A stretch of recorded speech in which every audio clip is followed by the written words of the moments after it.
I feel worse for the people who really just got screwed in the last 2 years. They weren't job hoppers before, but in the last 2 years, because of circumstances, now they find themselves looking for jobs like 2 or 3 times, and those people are getting dinged, even though they're not job hoppers. Those are the people I go to bat for. Welcome back to Evolving Your Workplace. I'm Carol Schultz. Today, we're going to discuss how job hopping affects your company. If you want to learn more about talent acquisition, or if you lead a company that struggles with retention, this one's for you. I'm joined by Rich Deakmann, a very long-time friend and colleague with even more professional recruiting experience than I have. So, Rich, tell me a little bit about what you've been up to lately. Well, I'm up to the same thing that I was up to the last time you and I spoke, and the fact that I've known you for 25, 30 years is incredible to me, but I am still doing executive search. I'm still finding software salespeople primarily in the tech space, software as a service, cloud computing, whatever you want to call it, whatever the new word or phrase is of the day, but these are people who sell software and technology. So I'm still placing them mostly in Chicago, but I have expanded it out west now. Our West Coast guys kind of moved on, so we're picking up the slack. And I'm dealing with job hopping pretty much every day. So it's a tough topic. So let me mention that I recently read an article in Forbes called "Why Job Hopping is Going to Continue for the Foreseeable Future." And there's a couple of points about this that I want to make. First of all, it says over 22% of workers ages 20 and older spent a year or less at their jobs in 2022. And that's the highest percentage with a tenure that short since 2006. So almost 20 years, right? Wow. You know, I'm curious because I, of course, am no longer recruiting full time, but I am really curious as to, what you're seeing out in the market, right? It's, we have all been there when, back in the day, right? Because, you've got about 40 years experience in search. I'm at 30. So between the two of us, we have like 70 years. But, back in the day, you see guys with just jumping job after job after job after job. And, I'd always kind of think, and as with my clients, well, what gives us the guarantee they're going to stay here? Yeah. So it's not really a new thing. It's not like a new trend. I know what you read about it, that article, but it's been going on for the last 40 years. Since I've been a recruiter, job hopping has been a problem. What's going on? I mean, now there's a lot of different reasons for job hopping. Some of it's not the candidate's fault. We're running into this last 2 years since we've had a tech recession where companies are letting people go. They overhired and then they let people go. And now they're starting to hire back.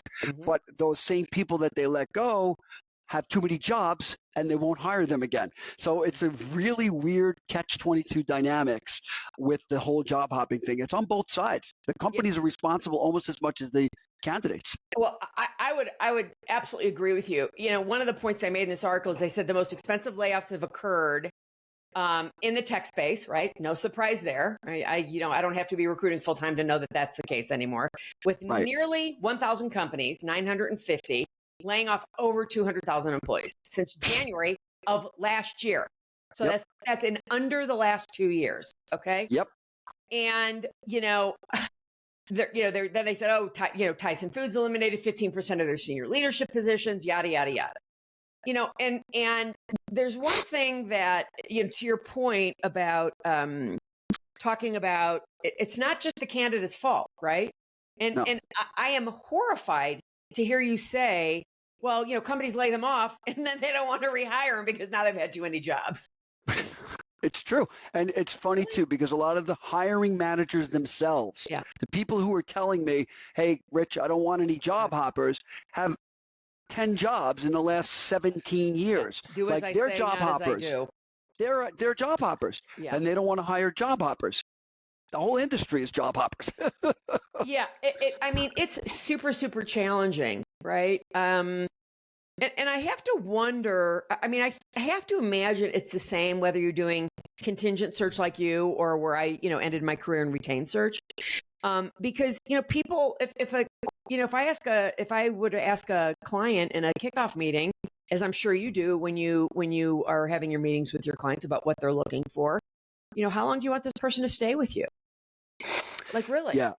Yeah. And, if the answer is, gosh, in a perfect world, I'd love them here for the next 5 to 7 years.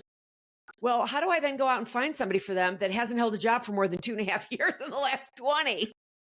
Yeah, it's always a catch-22. Rich, It's really? It's tough. It's tough. I'll tell you what, when I have a conversation like you just said about what are you looking for, Yeah. I have to say probably in the top 3 is always going to be, I don't want job hoppers. It's almost every single conversation that starts out with, well, I want somebody who's an A player who's got a successful track record. I don't want a job hopper. Like, that's number 2 on their list of the important things they look for. And they always say, I want somebody that's going to be committed, who's going to come in, because it takes us a lot of time to train them, to get them up and running, to keep them, right, happy and productive. So we don't want them leaving because we have to do it right away. It makes sense why they want it. Yeah. So there's a catch-22 again with this, because they have to provide that kind of an environment for those employees. So they may want them to stay for a long time, but if they're not giving them the avenue, it's not always the candidate's fault. And then, the other time it is the candidate's fault. Maybe they just jump too quick. The first sign of trouble, they're ready to go. It's a problem for both sides. It really is. I completely agree. I just had somebody in a leader in my executive roundtable yesterday who left a company. He's been at his new company for 4 months, but the kind of high level of what had happened to him was, he's a very honest, straightforward guy. Now, I don't know exactly how he communicates.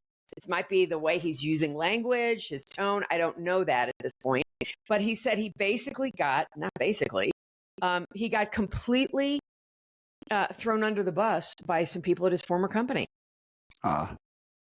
And I thought, companies are really great at pointing again, do as I say, not as I do. Right.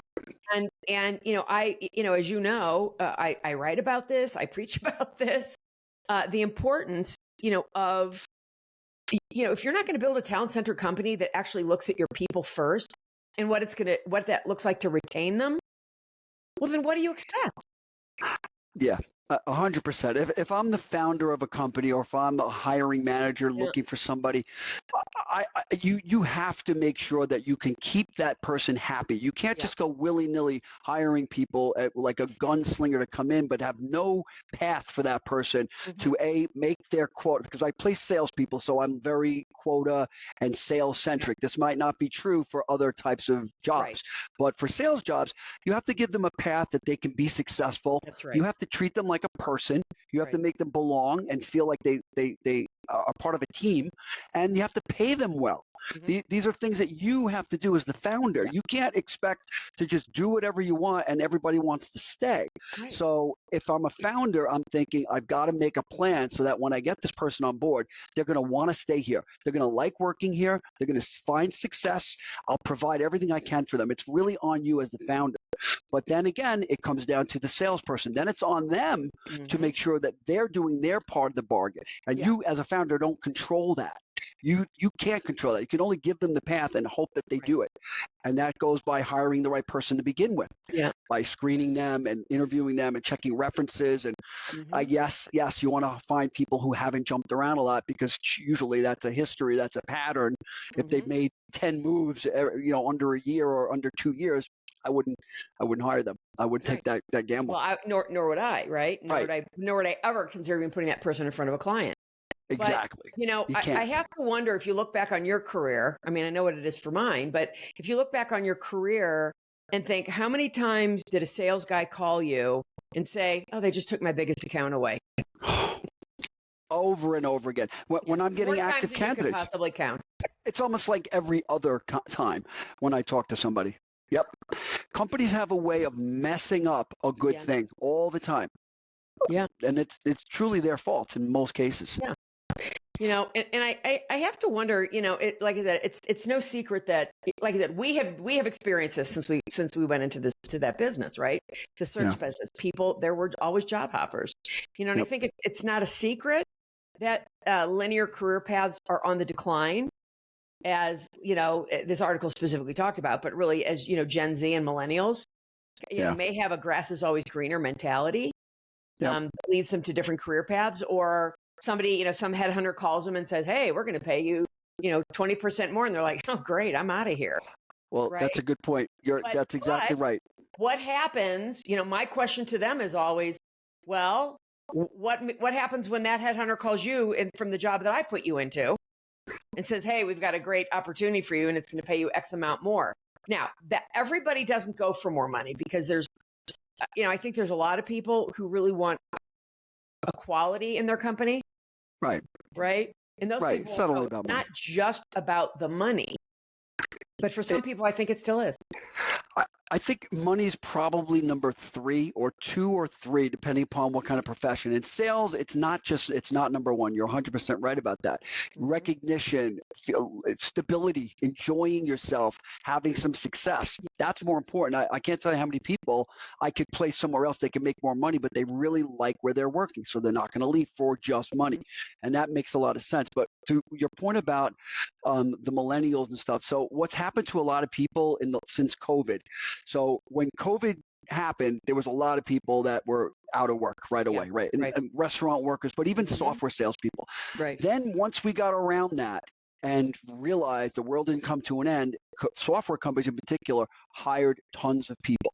And people during that 2021 to really now were jumping jobs at the slightest hint because there were so many openings that, hey, listen, I could get a job anytime. I don't care if I only have 9 months here. This company's willing to pay me $125K base and I'm only making 100. I'm going. And they didn't listen to any advice and they all did it. Well, of course, what happened was in the Great Recession that we're in now, starting in 2023, a lot of them got laid off. So now not only did they jump jobs when things were good, now they were forced to jump jobs by getting laid off. Yeah. Those people can't find things now. I'm working with so many candidates that I know and I like, but they've had 3 jobs in 3 years or even 2 jobs in 4 years. Not placeable. They're just not. Right. So, and I completely agree. I mean, there's, at some point, somebody's got to be accountable for the decisions that they made. Yeah. Right. I mean, do they just expect to drop their, resume in your lap and you're going to go out and say, oh yeah, great, I'll go find you a job. You talked earlier about, whoever your hiring manager, VP of sales, whatever that might be, could be a second line manager. I don't know. But when that person says, well, I don't want a job hopper, and you're saying, well, but you're thinking, how many jobs have you had in the last 10 years? Do you actually push back on that, Rich? Yeah. If I see that they've had a number of jobs, I will say, listen, I get why you're saying that, but look at your career. Good. You had reasons for every one of those moves, right? They were never your fault, right? Laughingly, but you moved, right? So that there's got to be some good reasons behind some of this. So I don't think you should X out people just because of that. That you should talk about that. If you liked everything else about their background and they've got whatever that you were attracted to, at least talk to them. But the problem is when you get somebody that's been with a company for 5 years and the job before he's got 9 years. Yeah. Good luck. There's nothing you can say. Maybe you shouldn't bring that person to them, or you don't. Or the question is do you as a recruiter, or do I as a I'm using the general you. Do you have that partnership? Right? Are you the consultant that they're going to listen to, whether you do contingent or retained work? Do you have that relationship with that person to say, listen, do you think I would put them in front of you if I didn't think? I mean, I've spent 3 hours with this person already on the phone, whatever that might be. Right. I've always said, that the importance of building that relationship with somebody, and I don't know how much time you spend on the phone, especially getting to know somebody new. Right. You can't do that in 20 minutes. No. And you may not be able to do that in one conversation. You probably can't. It may take 2 or 3 conversations, right? Yep. And so the question then is, if you're going to be willing to really get to know that person, and you, having done this for decades, should have a really good sense of, is that person blowing sunshine up your skirt? Or are they being authentic, right? I cannot tell you the numbers of times people said to me, candidates said to me, Carol, I told you things I'd never told a recruiter before. And I thought that was just like the best compliment I could ever have gotten as a headhunter. Because most people won't tell headhunters anything because they trusted me. And why did they trust me? Because I have a genuine interest in them. Right. I'm just not out to make a buck. Right. Right. And it doesn't work that way anyway. If you're in this long term, Yeah. you can't be just making a buck. Yeah. Like you were in the business for a long time. I was in the business. I'm in the business 40 years. Yeah. You can't get away with that. You might get away with it one time, but you'll never be successful. Right. You have to be long term, play long game. So yeah, and most of the relationships I have with the hiring managers are that way. But also I get gun shy too, because, I might have how many people can you send that have lots of jobs until they say, don't you know anybody that doesn't have that? Like, if there's one or two people, okay, you can get away with it. And I feel worse for the people who really just got screwed in the last 2 years. They weren't job hoppers before, but in the last 2 years, because of circumstances, now they find themselves looking for jobs like 2 or 3 times. And those people are getting dinged, even though they're not job hoppers. Those are the people I go to bat for. But if you had lots of jobs before that, and now I can't go to bat for you. And why would I? I'm going to hurt the client because you're just patternized to leave after a year. Yeah. So, I want to jump on what you just said about, I go to bat for them. And I want to talk a little bit about the problem with internal recruiters. Internal recruiters, okay. I don't know if you ever have to deal with them anymore. Sometimes, yes. Yeah. Sometimes. They're exponentially less experienced than you are, right? Usually. And they're I don't know if we've had this conversation before, but there's somebody called an agent of management and a consultant to management, right? An agent of management is handed a job description and says, "Here, go fill it." That's what pretty much most internal, if not all internal recruiters are. Right. They're agents of management. Go fill this job, and this is what we want. They are not actually the consultant to management with a partnership to say, wait a second here. Okay, I know this person. I have known this person for 20 years, and this was a circumstance. Just talk to them. That doesn't mean you're going to hire them. Right. Just talk to them. And if we're way off, then you can now remember, then you should listen to me the next time I say that, right? But give me the shot at first to prove that I'm right, and you don't take advantage of that. And just your point about internal recruiters. So there are different types, and I've been doing this for 40 years, as you know, and I've always battled internal recruiting. But over the last, I want to say maybe 10 years, I've gotten a little bit different attitude. I've started to get to know some of them, and some of them are actually consultants to management. They really are. They want to work as a partnership, and they let you do your thing, and they add the value. Those are the ones that I love to work with, and I have a few now that I'm working with that are just like that. But then there's the kind that it's not their fault. They're given this direction by the company. Keep them at arm's length, these recruiters. I don't want to talk to them. You just get me the resumes, and they don't have a choice, so they don't know any better, and I feel bad for them. I can't work with them, but I don't blame them. I've learned over the years it's not their fault. They're not trying to be jerks. I agree, Rich. I'll never forget. I was over at a friend of mine's house one day, and her daughter happened to be there. And she goes, "Oh, we do the same thing." I said, I'm thinking, yeah, okay, here we go. No, we don't. No, you don't want to have that discussion. Oh, we're in the same business. Really? What agency do you work for? She goes, "Oh, no, I work for such and such, some metal and mining company here in town." And I thought, okay, well, we do not do the same thing. She looked at me like, "What do you mean?" I said, "Well, let me just ask you 2 questions." I said, when it's time for you to start working on a job, does somebody say, "Here, Jane, here's the job order, go fill it"? Or do you sit with the hiring manager or any of whoever the stakeholders are, let's say, and actually generate that meeting to write a job or position description, and then work with the hiring manager? She goes, "Oh no, they hand it to me." Okay, well, there's one reason that you and I are not the same.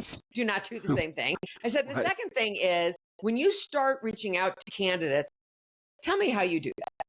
And she says, well, you can imagine what her response was, right? Where does she go first? Puts an ad out on LinkedIn, gets people sending resumes. Goes to LinkedIn, starts sending out messages, probably has an ad in the, ad on LinkedIn. And then, and she goes, "And I network around and, yada, yada, yada." I said, "Well, do you ever," this is exactly the conversation, "do you ever pick up the phone and call them?" She goes, "Where do you get their numbers?" Oh, wow. So the point of me saying that is not to bash somebody who's a corporate recruiter. And it wasn't her fault that she didn't know. Right. That's the point. The point is these people are underneath human resources where they have no business being. Right. And they end up not being trained properly. Well, no wonder. I mean, do you still have hiring managers calling you saying, Richie, I'm desperate. I need your help. We've been looking for 3 months and my internal recruiters aren't getting the job done. Yeah, that's probably 50% of the searches are that exact conversation. The only difference lately has been that these same managers aren't allowed to use recruiters. Yes. Somebody, CFO or HR, somebody's telling them, don't do it. Don't pay fees. That's the problem. Yeah, I have a buddy who, when I was still doing search work, was a group vice president at Oracle, which that's third line. And he would just grouse to me perpetually, and I'd say, "So hire me. You have to retain me, but I'll do the job and it'll get done. You know it." He goes, "I'm not allowed to." Right? Can't do it. They're not allowed. You know what, Oracle? You get everything you deserve.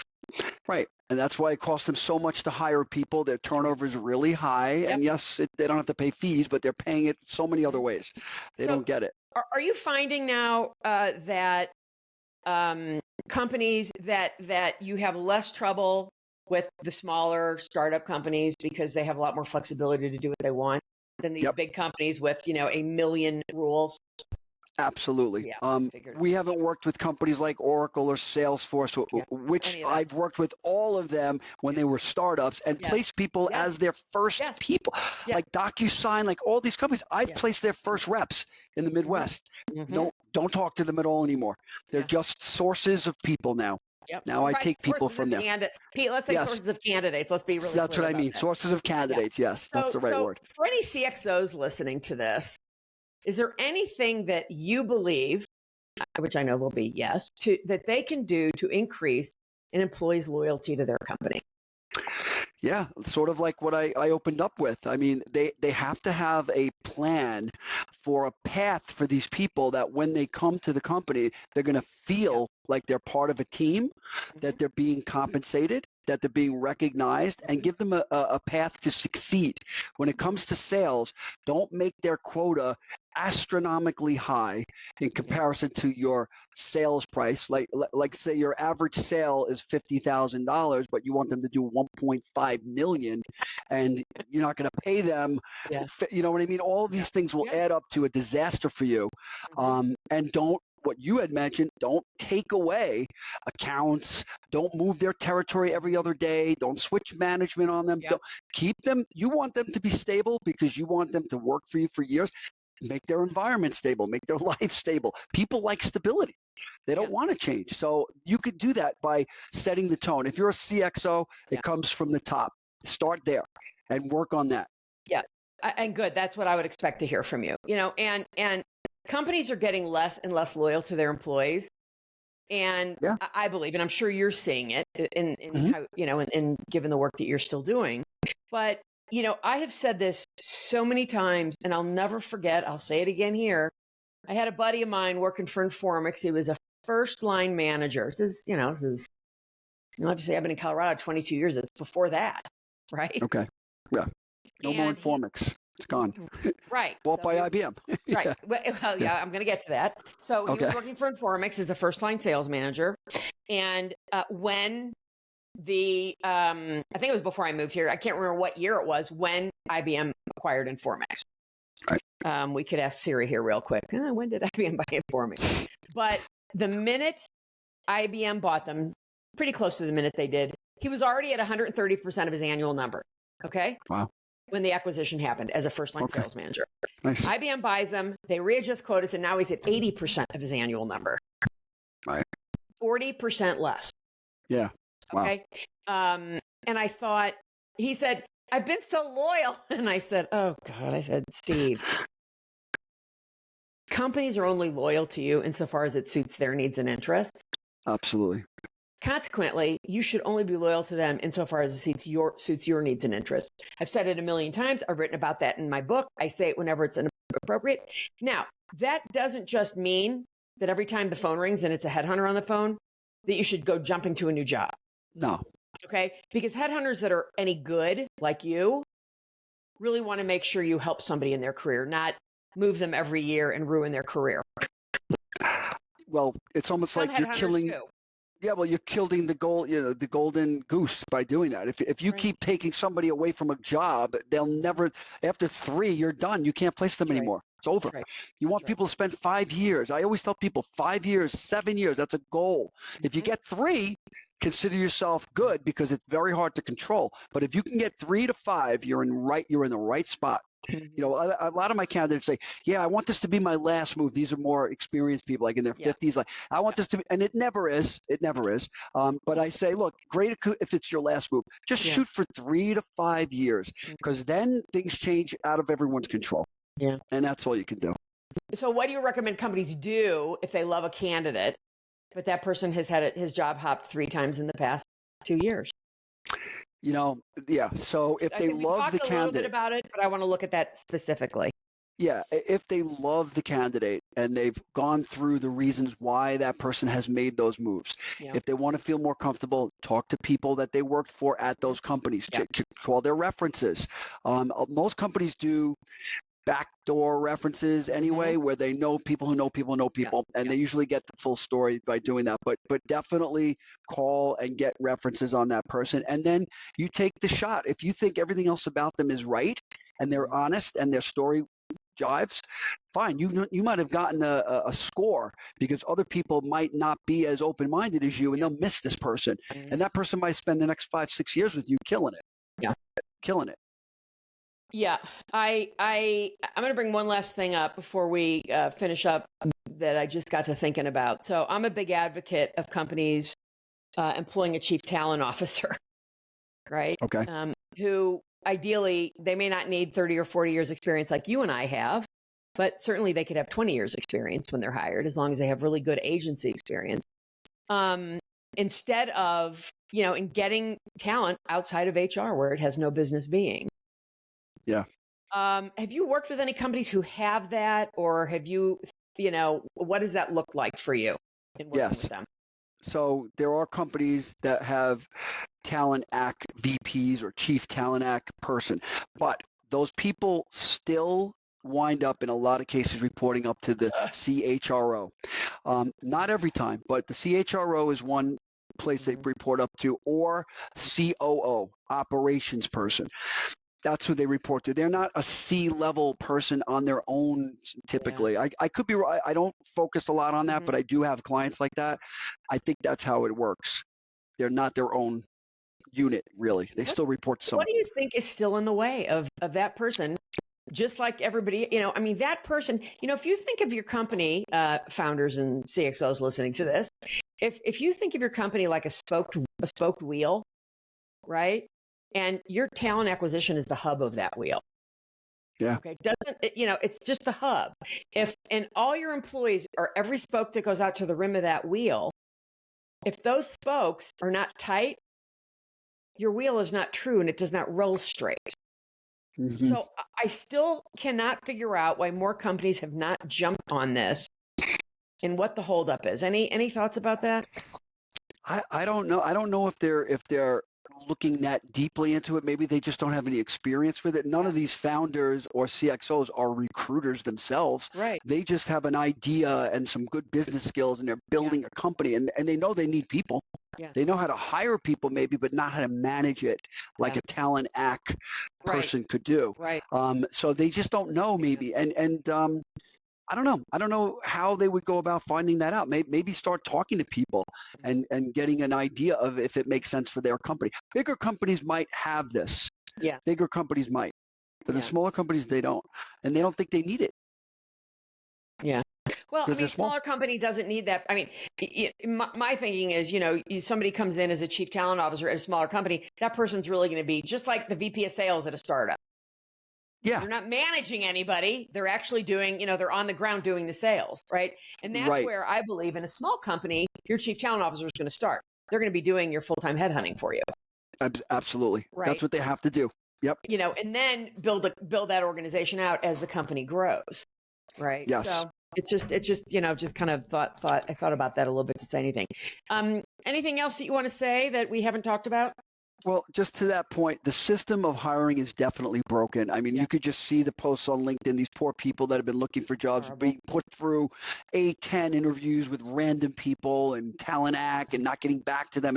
Something is wrong, and it definitely has to get fixed. And it's so hard to know where to begin with that. Like, we try as recruiters to fix that by just saying, look, at least work with us, so we will kind of straighten out some of that for you. We'll be one focal point to get you at least the people you need. Then you got to manage them correctly, but it's an uphill climb. It's very hard. I don't know how it's going to work out. But Rich, you and I both know that, what are the percentage of recruiters people actually are even worth a shit? Like, well, really? That's the other part. Yes. Okay. What percentage have the skills, the abilities, the integrity, and all the rest that you and I have?